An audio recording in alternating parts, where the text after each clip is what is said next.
The moment I stepped out of my house, I knew I had made a mistake. I could hear my mother crying on the other side of my front door, and the frigid air that filled the cold. I had decided to go on a run. That's what I usually do to distress or calm down when I get angry.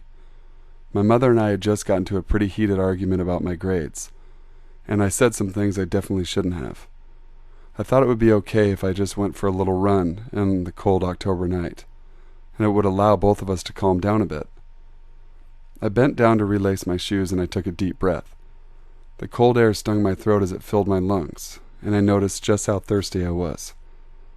Despite this, I stood back up and started off into the inky black darkness that filled the night. It was an extremely dark night. The moon seemed to be missing from the sky, and living on a distant gravel road, there were no streetlights. I know it's dangerous to run at night without any lights or reflective gear, but the alternative was to be yelled at, and I certainly wasn't going to have any more of that. As I reached the end of my driveway, I turned left onto the familiar parallel road and began to ran. By now my eyes had adjusted to the darkness, and I could see pretty far in the distance. I gradually started to accelerate as I got into the swing of the run, and I settled into a comfortable but fast pace. As the cold breeze beat against my face, I shivered. I couldn't help but feel as if something was wrong. I guess I had spooked myself, because I jumped at every little thing that moved. At one point the wind had picked up a little and caused a branch off in the distance to sway. I convinced myself something was waiting for me down the road, but as I drew closer, I realized my monster sightings were nothing more than childish delusions. As I continued to run down the road, I thought about the moments that had led up to my run, and I couldn't help but feel bad about what I had said to my mom before I stormed out of the house. You see, she was doing her best to raise my little brother and I. My dad left on deployment earlier that month, and needless to say, my mom lost a good part of her happiness when he left. My thoughts started to wander from the subject when I saw a pair of lights ahead on the road. Strange, I thought. Parallel was a pretty barren road, being at least 15 miles from any sort of civilization in either direction.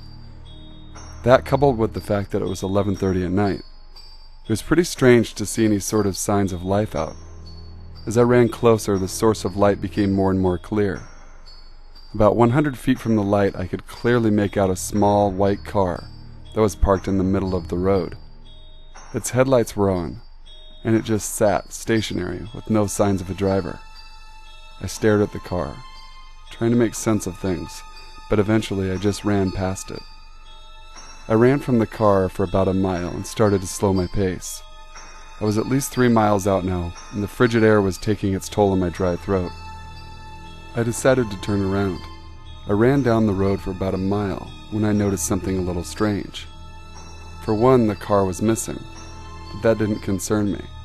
Where the car used to be, there was a horrible gut-wrenching stench. I honestly had never smelled anything as bad as this. I can remember dry heaving a couple of times as I ran, desperate to get away from whatever was making that horrible smell. Eventually I escaped the area from where the smell permeated. Not long after, I noticed something else.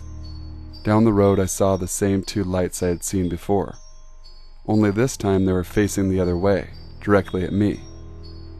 The lights seemed to be stationary again, so I assumed the car was parked like it was before. As I drew closer to the car, I found that my assumptions were correct. The car was no longer facing the same way, though I could make out a faint, black figure in the driver's seat of the car.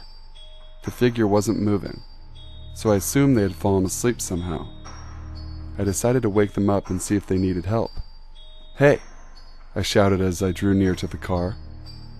I slowed my pace and stood next to the driver's window. I noticed the window was rolled down. "You left your lights on. I just wanted to know if you needed any help." What happened next I will never forget. The dark figure turned its head towards me and opened its eyes.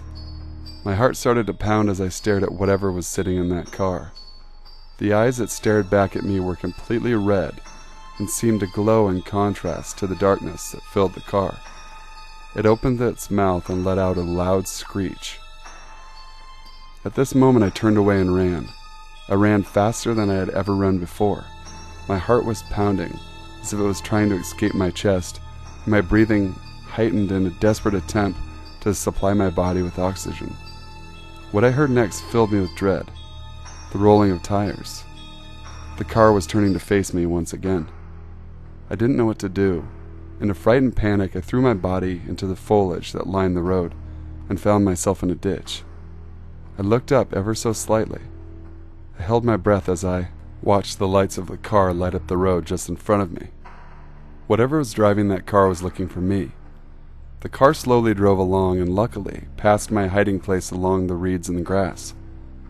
I waited for what seemed like an eternity. Then very slowly I raised my head to check my surroundings, and I got up, brushing bits of grass from my shorts. I mustered up the courage to run home, making sure to check the distance for any cars.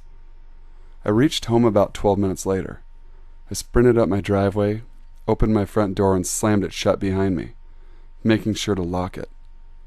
The house was dark apart from a couple of lights, so my mom and brother were probably in bed. Still spooked, I slowly crept around my house, first to the back door, locking it, then to my room. I walked over to my bed and collapsed on it. I was shaking and quite frankly just wanted the night to end. Before I could fall asleep, however, I was alerted by a light coming from my window. I sat on my bed and watched a small white car pull into my driveway.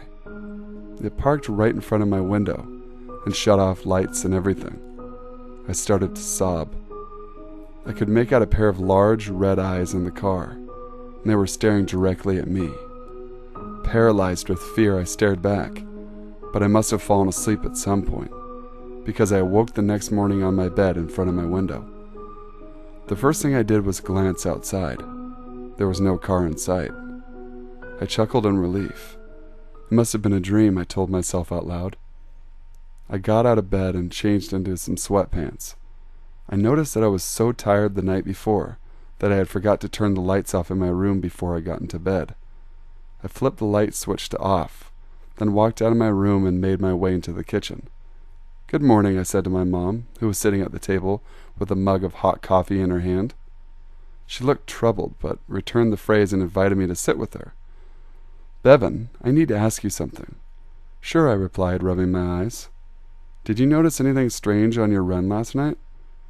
We stared at each other for a moment in silence. "Why?" I asked weakly. "The police came by this morning," she told me. "They found a body of a man who had apparently been murdered very violently. He was about 2 miles down, just strewn across the road. All they found at the scene of the crime was a message." She reached into her pocket and pulled out a small piece of paper. Scrawled in red ink was a message. "Hey, you left your lights on. I just wanted to know if you needed any help."